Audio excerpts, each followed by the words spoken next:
Úplnou náhodou som sa na internete dozvedel o útulku Tuláčik, ktorý aktuálne zaplavilo a potrebujú financie na chod útulku, na nové granule, na nové deky a na všetky veci, ktoré sú pre psíkov potrebné. Rozhodol som sa zorganizovať týždeň športu, kde budeme športovať, budeme chodiť na turistiku, behať, boxovať, urobiť si stretching.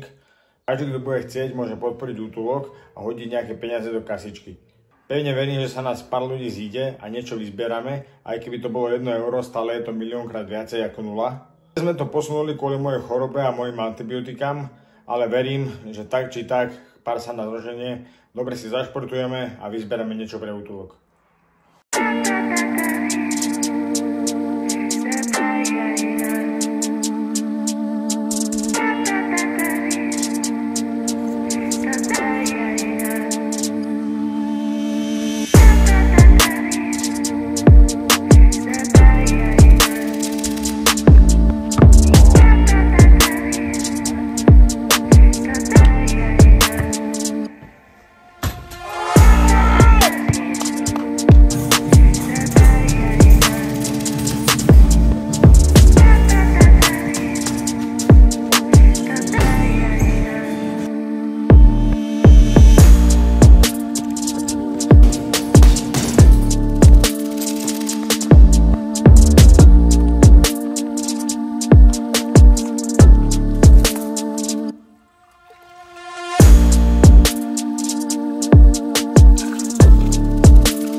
To otvoriť.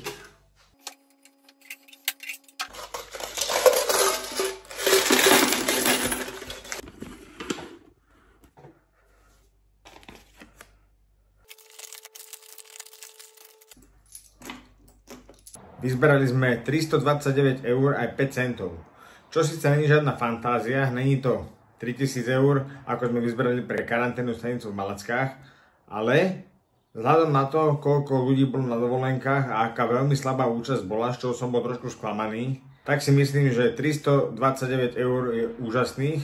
Ja vám chcem veľmi poďakovať, aj keby to bolo 1 euro, aj keby to bolo 5 eur, stále je to nejaká finančná čiastka, za ktorú sa psíky budú môcť najesť, budú môcť mať lepšiu starostlivosť, budú mať nejaké nové deky a budú mať veci, ktoré potrebujú. Takže ja som extrémne šťastný, som hlavne rád, že sme si zašportovali, že ľudia, ktorí nechceli športovať, sa donútili športovať a že sme spolu pomohli.